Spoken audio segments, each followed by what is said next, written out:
Hold on to your butts. These are the Squashbuckler Diaries.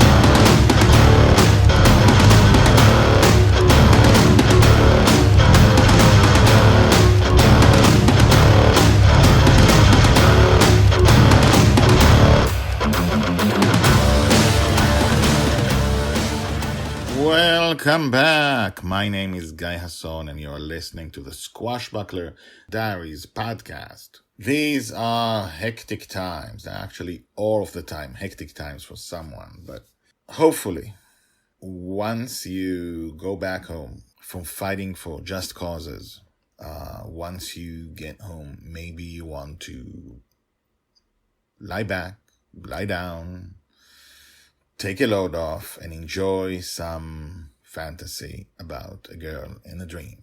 And that's what I do. That's my place, hopefully, in your life. Some entertainment that you can count on for the long term, for years to come. And if you come from the future, then for years past. Binge listen to the story about the girl in the dream. Hopefully that helps your day and that makes your day better. Speaking of making the day better, something that happened yesterday I'd like to share with you because it illuminates the truth behind why the Squashbuckler Diaries exist. And as I told you before, these stories are not for you.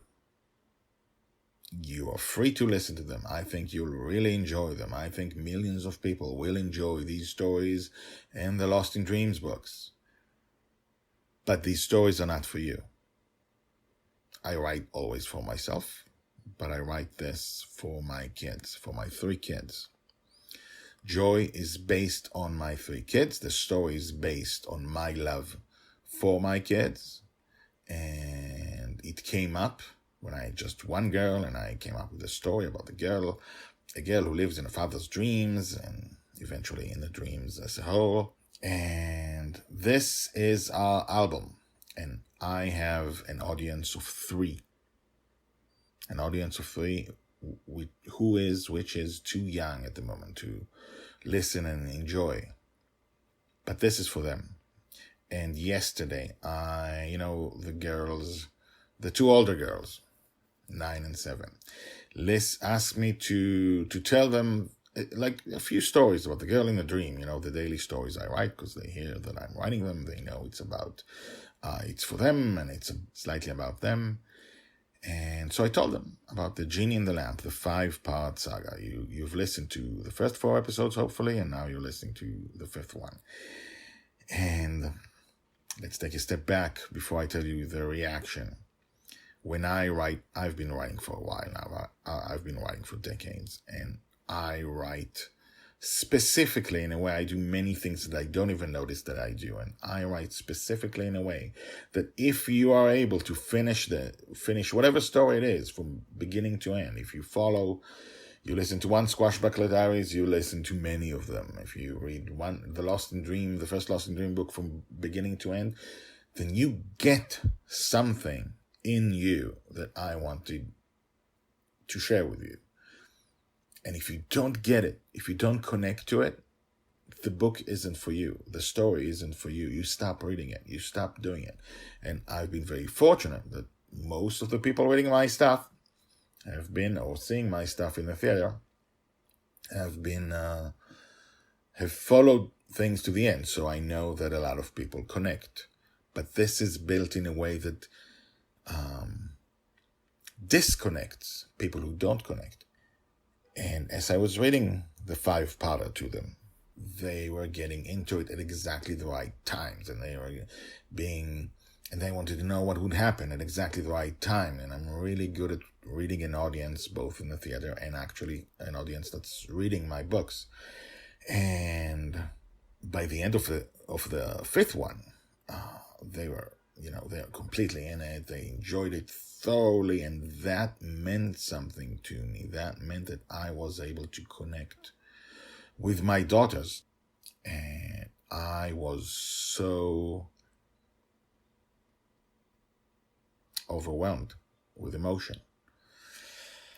I had to sit down for 5 minutes and just get over it. Not cry, not do anything, but because I knew it's not just these 5 stories about the genie in the lamp.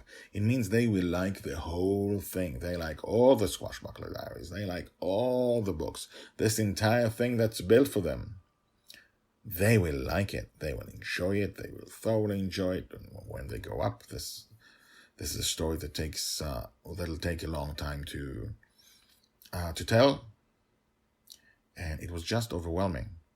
And it reminded me of the truth that I think most people will not believe. I'm not writing this for you. I'm not trying to be popular for you. I am doing my best to make this thing popular, but that is because I think you like it. And if no one reads it but my daughters, that's fine. That's what I wanted. And I know it's hard to hear. And I know you don't believe me. Most people will not believe an author who writes and tries to get his stuff out there, that he doesn't really care if people read. I think it's awesome and you like it, and that's why I'm giving this to you. But it was not meant for you. I do hope you'll enjoy the ride. I do hope you're there. Bring more people in. I think they'll enjoy it too. But this, I know now that this will succeed in the only way that counts. And that's in the eyes of my daughters. Okay, that was deep. That was heavy. Let's get back to the fun. We are talking about Joy Shelley, the girl who lives in dreams, and when her father disappears, he's gone. When he wakes up, he disappears, and everything's gone except the genie remained behind. The top villains remained behind. He tried to make her wishes come true. Couldn't do it because only dreamers can make things come true in a dream. You know, the genie needs a dreamer to believe in him. She wanted to kill him but regretted it. So that didn't happen. In a cool episode last time. And now let's see what happens for the exciting conclusion of The Genie in the Lamp. Here we go. Episode 122, The Genie in the Lamp, Part 5. Make a wish, I'll make it come true, I promise, just make a wish. The genie, the dragon little and dragon father, had accidentally rescued during the adventure. It's had a rough 1 hour since dragon father vanished into his waking world, whatever that may be. The genie had failed to summon anything that Dragon Little wanted. He had withstood her withering anger and had even come close to dying. Dragon Little was now back on the deck, her back to the genie, hands on both cheeks, mouth slightly open. This was what she looked like when she was thinking, before she outsmarted the villain. Shush, shush! Dragon Little waved him away. Then suddenly she turned to face him. Yes, I'll make a wish. 3 wishes? The genie begged hopefully. 3 wishes. Then what happens? Then I'll be free. I'll be released. I'll be back to my real life before I was cursed with being a genie in a lamp. Dragon Little nodded. Ready? He tensed his body. I wish you would raise your arm. The genie's eyebrows arched. Seriously? You can ask for riches, power, abilities, money. Yes, I wish you would raise your arm. The genie raised his arm slowly. Once it was high enough, the genie and Dragon Little breathed a sigh of relief almost simultaneously. Now I wish you would move your head from side to side like this, she demonstrated. The genie's body untensed. He moved his head from side to side. That's 2 wishes. One last one, please, young miss. I wish you would turn around. The genie smiled, turned around, and then turned back. His color changed from blue to brown. His size became that of a human, and an adult set of legs sprouted at the bottom and stood on the deck. The genie no longer floated. He was now human. He smiled. Thank you, miss. Thank you. You saved my life. His hair turned white. He looked at his arms. The hair on his arms was turning white as well. I guess I'm getting old, he said. He touched the hair on his head. It was falling off. I was 35 when I became a genie. How much time has passed since? His face was growing wrinkled. His fingers began to move awkwardly. Let me count. His voice became cracked. 2 masters, 3, 4, 50 years, 100, no, 500 years. Dragon Lil watched his body wrinkle in front of her. Oh no, she whispered, did I do that? The genie, now man, turned to dust, leaving only a small pile of dust in front of Dragon Lil. She bent down and cried, I'm sorry, Genie, I thought I was saving you. She held her face in both hands and bawled, I'm sorry, Genie. And the wind blew the dust away. Told by the Red Dragon. Hashtags joy, the genie in the lamp, death, dust. And so, let me just say that, first of all, the kids handled the sad ending pretty well. Let me just say something about the hashtags and the size of this. Like I say, this is joy story from birth to death. It's not just the genie in the lamp. The genie in the lamp has its roots in something else. It makes roots for something, for a future joy. It builds who she is. It shows you who she is. But Joy is going to be a future heroine. She's going to be 9. She's going to be 12, 15, 18, 21, 25. And who knows how old she'll get to be, right?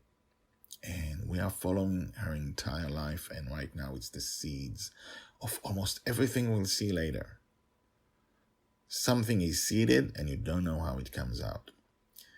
Having said that, no matter when you listen to, whether you've come from years in the future and listen to this now, or if you're following this in real time, note the hashtags death and dust. Go back to the website, GuyHasson.com, GuyHasson.com, and search for dust. There's a very easy search there. Dust is a hashtag, and there are many stories about dust. Because I won't tell you why, just search for it. Death, also a very big thing. Joy has experienced her first death at age 2.5 when Mary died. And there are things about that. There are going to be things about that. And so regardless of the time you listen to this, search dust, search death, and find out that you are experiencing a much bigger story than a genie in a lamp, in a dream, with a girl.